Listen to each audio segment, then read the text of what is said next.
Ibalik daw yung 60 billion pero 89 billion yung kinuha nila. Tapos yung 60 billion daw na ibabalik nila, kukunin sa savings ng iba-ibang ahensya. So mantakin mo, nagbayad na, nangakuha na sila ng pera na hindi sa kanila, nagbayad pa sila ng hindi rin sa kanila. Yan yung tinatawag na, yan, ginisa tayo sa sarili nating mantika. Ano pa? Peace and order.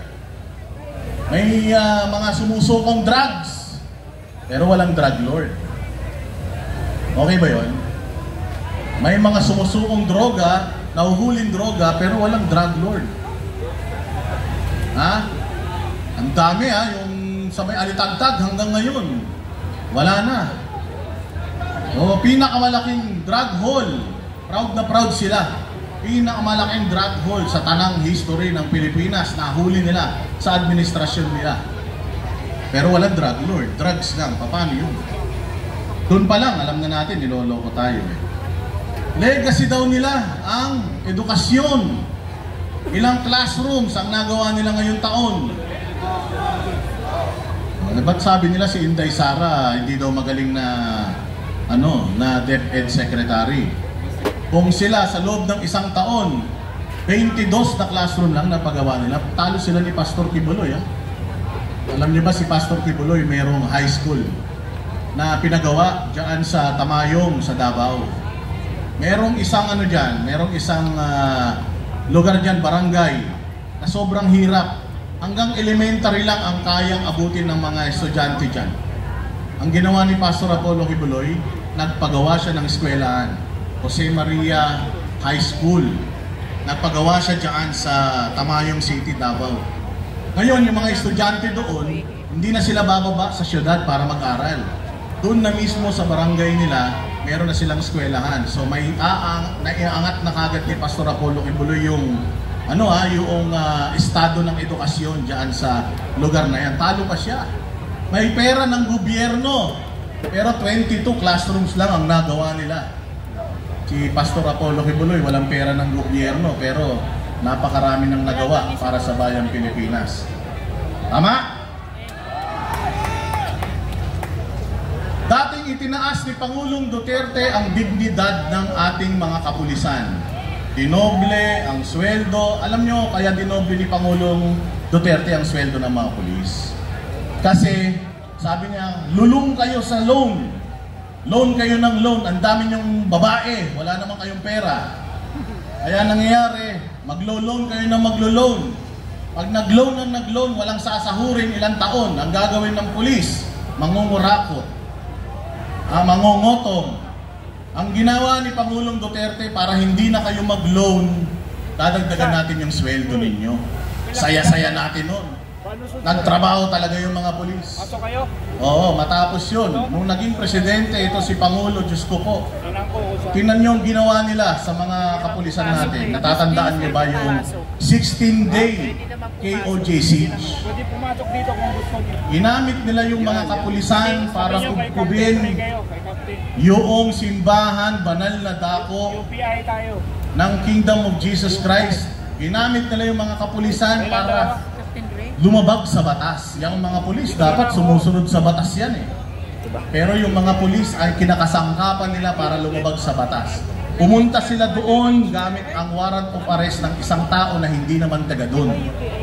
Tapos 16 days sila na nagstay doon sa loob. Tama ba yun? Mali, wala sa batas, tama? Hindi naman natin siguro kailangang maging mga abogado lahat para maintindihan natin yan.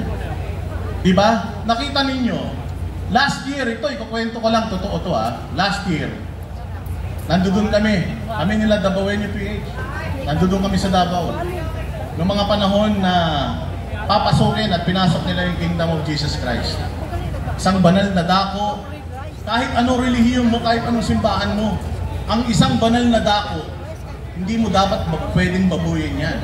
Kaya Katoliko ka, kaya Muslim ka, basta importante yung isang banal na dako, hindi mo pwedeng babuyin. Anong ginawa nila sa Kingdom of Jesus Christ? Binaboy nila yun sa loob ng 16 na araw. That same month, nagsabi si Pangulong Duterte, siya ang nagbulgar Naniniwala ba kayo doon? Ako, naniniwala ako na nagbulgar. Panginoon, bakit? Dahil yung lakas ng ulan na yun ang nagpabaha sa Pilipinas ng tubig at ng basura, doon tayo nagsimulang naghanap. Doon tayo nagsimulang magtanong. Nasaan yung flood control? 5,500. Nalaman natin, 1.6 billion per day daw yung ginagastos nila sa flood control. Ang laking pera nun. 1.6 billion per day. Magkano binibigay nila sa Cebu? 5,000. Pagka medyo damage. Tapos, billion per day, yun lang yung pinamimigay nila. So, ito ang ginagawa natin. Nagre-reklamo tayo. Ito yung mga reklamo natin na gusto nating marinig nilang lahat. Hindi tayo nandito para sabihin, magsilayos na kayo dyan. Tumakbo si Inday Sara na presidente. Marami sa inyo nagagalit eh. Tigas ng ulo ni Inday. Kung tumakbo sana siya, presidente. Sa tingin ninyo sa mga demonyo na yan, kung presidente si Inday Sara ngayon, pina-i-impeach na nila yan. Vice President pa lang, pina-impeach na nila eh. Lalo na kung presidente yan, ipa-i-impeach nila yan. 3 taon lang yan maninilbihan. Vice President si Bongbong Marcos halimbawa, anong mangyayari sa bayang Pilipinas? Kung 9 years siyang mamumuno sa Pilipinas, 3 taon pa nga lang, pinahirapan na tayong lahat eh. 9 years pa kaya. So yung hindi pagtakbo ni Inday Sara is a blessing in disguise. It is a blessing in disguise. Marunong talaga ang Diyos. Alam ng Diyos na kailangan yung matuto. Kailangan nating matuto sa mga ibinuboto natin. Duterte, si Pangulong Marcos dahil kay Inday Sara Duterte. Ngayon ito, mga bossing, gusto ko lang ipaintindi sa inyo kung gaano ka-traidor itong gobyerno na to bago tayo mamaalam. Traidor talaga. Hindi tinupad lahat. Pangalawang tinraidor niya, ang mga Duterte, pinalibing yung tatay niya, si Pangulong Duterte, nasa Hague ngayon.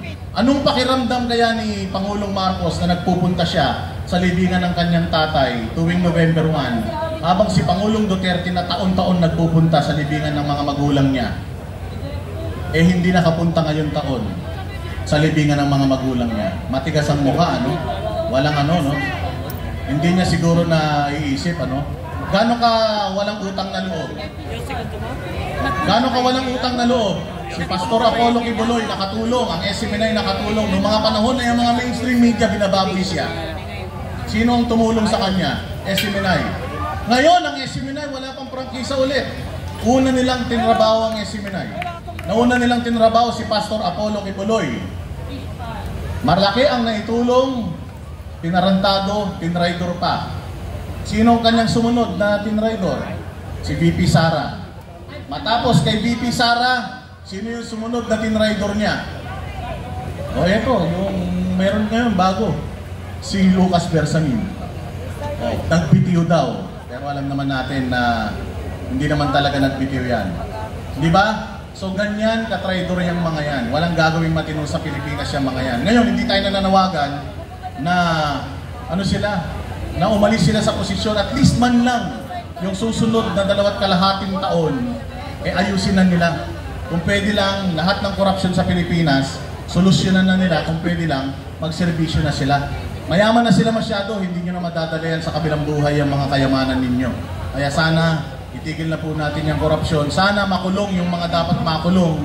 Tsaka sana makaahon na Pilipinas. Maraming salamat, marami po magsasalita. Mga 5 araw yung hinanda ko speech Pero okay na to. Manood na lang kayo ng vlog ko. Doon ko na sasabihin yung iba. Maraming salamat. Magandang gabi po. Maraming pong salamat, Boss Dada! Thank you po. Okay, mga kaibigan. Andito tayo sa Quezon City, pero tayo din ang bumaboses sa Visayas at Mindanao. Ngayon mga kaibigan, panoorin natin ang sitwasyon ng mga kababayan natin sa Visayas. Panoorin po natin to. Let's watch this! Cebu.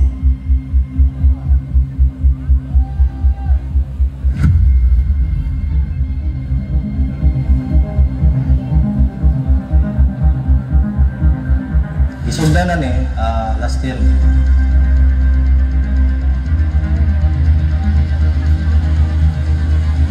Dili safety ang pagbuhat nila sa riprap, alam ba?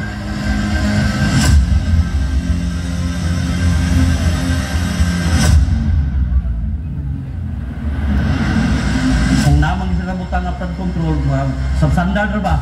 Ipambulsa magutuban ka ng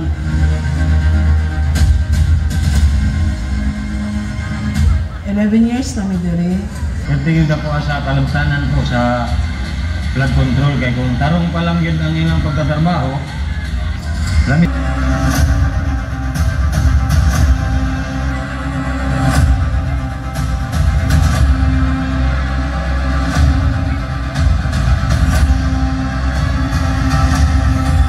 Hindi nila inano yan last year, this wouldn't have had happened. They did something about that, I don't know, flood control something. So after that, for the first, mamatay na kayo lahat. We can say it's God's wrath, no? It's humans one getting error. From time to time na yung mga baha, nagkaanam gid siya, nagka-deteriorate na gid ba? And Ang daming anomalya. Tapos, daming hindi pagkakasundo. Ang pang iba, binabudgetan ng malaki, tapos ang binigay, maliit lang. Yan ko na sana, gawin na yung yung tamang pamalalakad. Natakot sila sa Diyos. Isipin nila na tao din sila.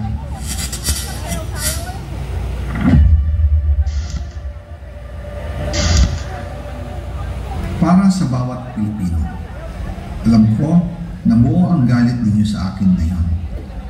Naunawaan ko rin kung bakit. Lalo na. And now our special guest tonight from ABS-CBN, two-time grand finalist in Showtime Pinasikat in 21 segments, blogger, social media, influencer, and content creator. Comedian, 1 million views and followers in YouTube, Facebook, and TikTok. Impersonator of King of Philippine Movies, FPJ, and Romy Diaz. Nagpasaya sa libong Pilipino ng panahon ng pandemya hanggang ngayon. Mga kaibigan, mga kababayan, Erwin Siar, a.k.a. The King! Palakpakan naman po!